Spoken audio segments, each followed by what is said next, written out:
Hello friends, మీరు చూస్తున్న ఈ సారీ అండ్ బ్లౌజ్ని అయితే నేను ఇండిపెండెన్స్ కోసం అయితే స్టిచ్ చేయడం జరిగింది. బట్ ఈ వీడియోని అప్పుడు అప్లోడ్ చేయలేకపోయాను. నాకు కొంచెం థ్రోట్ ప్రాబ్లం రావడం వల్ల అయితే నేను అప్లోడ్ చేయలేకపోయాను ఫ్రెండ్స్. బట్ ఇది మీకు యూస్ఫుల్ అవుతుందని చెప్పేసి ఇప్పుడైతే అప్లోడ్ చేస్తున్నాను. So please support the video. నేను ఇదైతే 7 years బేబీకి అనేది స్టిచ్ చేయబోతున్నాను. వాళ్ళు సాటిన్ క్లాత్ అనేది 3 meters తీసుకున్నారు. సో దాంతో నేను సారీ పైన బోర్డర్స్ అనేది జాయిన్ చేసేసి స్టిచ్ చేద్దాం అనుకుంటున్నాను. సో నేను 28 లెంత్ తీసుకున్నాను. సో ఆ లెంత్కి సరిపడినంత క్లాత్ అనేది తీసుకొని కట్ చేసేసాను. మిగిలిన క్లాత్ ఉంది కదా, దాంతో నేను బ్లౌజ్ అనేది స్టిచ్ అయిపోతున్నాను. సో కిందన ఈ విధంగా బార్డర్స్ అనేది స్టిచ్ అయిపోతున్నాను అనమాట. సో ఈ బార్డర్ క్లాత్ కూడా సాటిన్ క్లాత్ తీసుకున్నారు వాళ్ళు. దీన్ని 4 inchesగా నేను కట్ చేసేసుకున్నాను. సో ఇలా 4 inches వెడల్పున్నట్టుగా కట్ చేసుకున్నాను. ఈ క్లాత్తో నేను బ్లౌజ్ అనేది స్టిచ్ చేస్తాను అనమాట. సో ఈ విధంగా సారీని అయితే ఈజీగా కట్ చేసేసుకోవచ్చు. మనం ఇప్పుడైతే బ్లౌజ్ కటింగ్ అనేది చూద్దాం ముందు. సో ఈ బ్లౌజ్ని కట్ చేయడానికి ఫస్ట్ లైనింగ్ అయితే వీడియోలో చూపించిన విధంగా 4 foldings అనేది వేసుకోవాలి. సో చూసారు కదా, ఒక ఫోల్డింగ్ అనేది కొంచెం 2 inches ముందుకు అనేది వేసుకున్నాను. సో అదే విధంగా వేసుకోవాలి. అది ఓపెన్ సైడ్ క్లాత్ అనేది కొంచెం ముందుకు వేసుకుంటాము, ఎందుకంటే హుక్కుల పట్టి అండ్ కాజాల పట్టికి సరిపడగా లెంత్ అనేది నాకు 9 inches రెడీ అవ్వాలి. సో 1 inch ఎక్స్ట్రా తీసుకొని 10 inches తీసుకున్నాను. అలాగే చిన్న పాప కాబట్టి ఇంకొంచెం 1 inch ఎక్స్ట్రా చేసుకొని ఫోల్డింగ్ పెట్టేస్తున్నాను, తర్వాత వాళ్ళకి యూజ్ అవడానికి వీలుగా. సో షోల్డర్ అనేది 4.5 తీసుకున్నాను. దానిలో 2 inches నెక్, అలాగే 2.5 inch షోల్డర్ తీసుకున్నాను.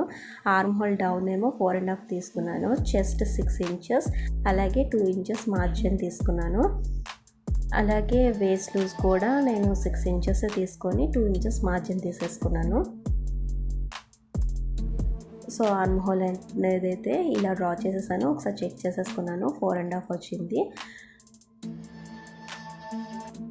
సో నేను లైట్ కలర్తో డ్రా చేయడం వల్ల అది కనిపిస్తుందో లేదని చెప్పేసి మరొకసారి అయితే డార్క్గా డ్రా చేశాను. సో ఇక్కడ నెక్ డీప్ అనేది 3 inches తీసుకున్నాను, బ్యాక్ అండ్ ఫ్రంట్ కూడా. సో చూసారు కదా, ఈ విధంగా రౌండ్ షేప్ అనేది డ్రా చేసేస్తున్నాను అనమాట. మీరు ఇందులో గమనించినట్లయితే నెక్ షేప్ అనేది మన హుక్కులు పట్టి చూసారు కదా, 1 inch ఉంచేసుకొని అలా ఉంచుకున్నాను. నెక్ అయితే నేను ఇక్కడ కట్ చేయట్లేదు, ఓన్లీ హీల్ మార్క్తో మార్క్ చేసేసుకొని స్టిచ్ చేసిన తర్వాత ఒకేసారి నేను కట్ చేసుకుంటాను అనమాట. సో ఇలా కట్ చేసేసుకున్నాము. అలాగే కిందన 1 inch ఎక్స్ట్రా ఉంచిన క్లాత్ దగ్గర కూడా నేను ఒక హీల్ మార్క్ అయితే పెట్టేసుకున్నాను. అలాగే హుక్కులు పట్టి కాజల్ పట్టి దగ్గర కూడా హీల్ మార్క్స్ పెట్టేసుకున్నాం. ఇలా మనం చేసుకోవడం వల్ల ఏంటంటే స్టిచ్చింగ్ చేసేటప్పుడు మనకి ఇంకా మళ్ళీ మెజర్ చేసుకునే అవసరం లేదు. బ్లౌజ్ కూడా పర్ఫెక్ట్ మెజర్మెంట్తో వచ్చేస్తుంది అనమాట. ఇప్పుడైతే నేను హ్యాండ్స్ తీసుకుంటున్నాను. సో హ్యాండ్స్ అనేవి పైన కొంచెం ఫ్రిల్స్ వచ్చేలాగా తీసుకుంటున్నాను. సో అది ఎలా కట్ చేయాలంటే, నాకు హ్యాండ్ లెంత్ అనేది 6 inches కావాలి. So normal hand length 7 inches తీసుకున్నాను. అలాగే దానికి సగం తెలుసు కదా, 3 inches డౌన్ తీసుకున్నాను. సో నాకు రెడీ అనేది ఆర్మ్ హోల్ అనేది 4.5 కదా, సో 3.5 తీసుకున్నాను. సో నార్మల్ హ్యాండ్ డ్రా చేసినట్టుగా చేసుకొని దానికి పైన చూసారు కదా, కుర్చీల కోసం 2 inches or 3 inches ఎక్కువ ఫ్రిల్స్ కావాలంటే 3 inches పెట్టుకోవచ్చు. నార్మల్గా అంటే 2 inches పెట్టుకొని హైట్ పెట్టుకొని మన పొడవు అనేది మన నార్మల్ హ్యాండ్ లెంత్లో కలిసిపోవాలన్నమాట. చూసారు కదా, కటింగ్ అయితే చాలా ఈజీ అయిపోతుంది. సో లైనింగ్ వేసేసి మనం ఒరిజినల్ కట్ చేసేసుకున్నాం అనమాట. ఇప్పుడు మనం స్టిచ్చింగ్ అయితే చూద్దాము. సో నేను ఈ వీడియో అనేది బాగా లెంతీ అయిపోతుందని చెప్పేసి ఫస్ట్ అయితే సారీ స్టిచ్చింగ్ మాత్రమే చూపిస్తున్నాను. సారీకి ఏ విధంగా బార్డర్ అనేది అటాచ్ చేసుకోవాలి అనేది అయితే నేను ఈ వీడియోలో చూపిస్తున్నాను. సో నెక్స్ట్ వీడియోలో మీకు బ్లౌజ్ స్టిచ్చింగ్ అనేది చూపిస్తాను అనమాట. సో ఈ విధంగా బార్డర్స్ అనేవి పీసెస్ కట్ చేసుకున్నాను కదా, వాటిని అయితే జాయిన్ చేసేసుకున్నాను. ఇప్పుడు నేను సారీకి డౌన్ సైడ్ చూసారు కదా, అది రాంగ్ సైడ్ పెట్టుకున్నాను అనమాట. అది రైట్ సైడ్, ఇది రాంగ్ సైడ్ పెట్టుకున్నాను. అదేవిధంగా మన బోర్డర్ జాయిన్ చేయాల్సింది కూడా రాంగ్ సైడే పెట్టుకున్నాను అనమాట.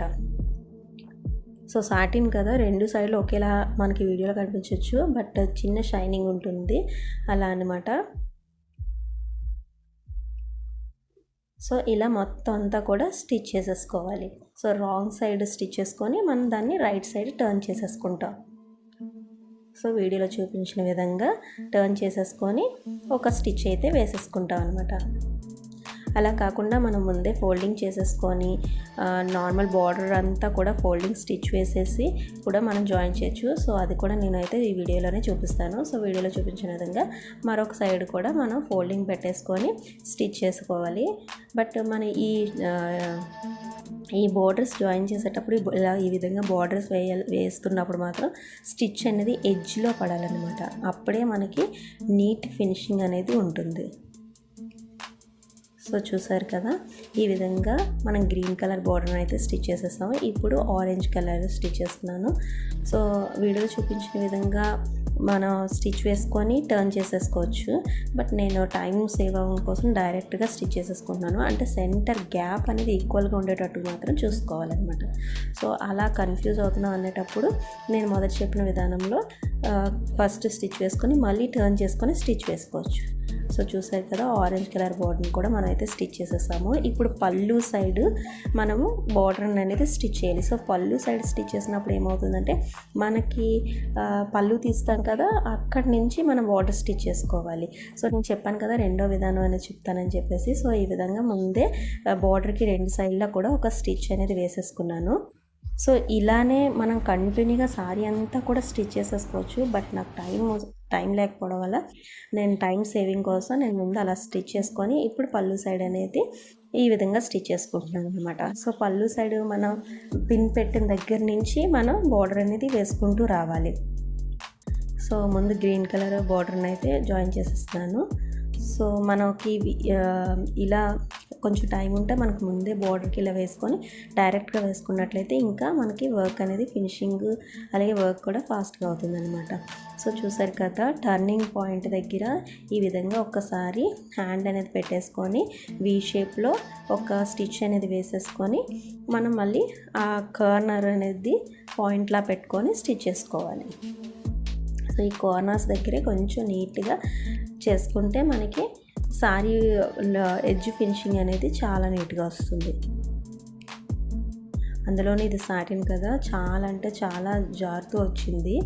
బట్ చిన్న చిన్న టిప్స్ పాటిస్తే ఎలాంటి క్లాత్ అయినా కూడా మనం స్టిచ్ చేసేయచ్చు. అదేవిధంగా సెకండ్ ఎడ్జ్లో బార్డర్ అనేది సో నేను ఆల్రెడీ జాయింట్ వరకు స్టిచ్ చేసేసాను కదా, సో ఆ జాయింట్ వరకు కూడా ఈ విధంగా స్టిచ్ చేసేసుకోవచ్చు. ఆ గ్రీన్ కలర్ దానిలో కలిపేస్తున్నాను అనమాట, ఆల్రెడీ ఇందాక స్టిచ్ చేసిన దానిలో.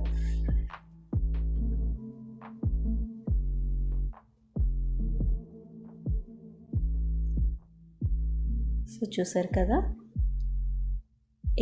ఇంకా టర్న్ చేసేసి మొత్తం అంతా కూడా మనం స్టిచ్ అనేది వేసేసుకుంటాం. ఇదే విధంగా ఆరెంజ్ కలర్ బార్డర్ని కూడా స్టిచ్ చేసేస్తాం అన్నమాట సారీ అంతా.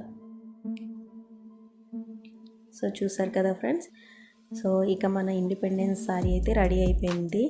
సో ఈ వీడియో అనేది మీకు యూస్ఫుల్ అయింది అనుకుంటున్నాను. So please like the video and subscribe my channel. Thank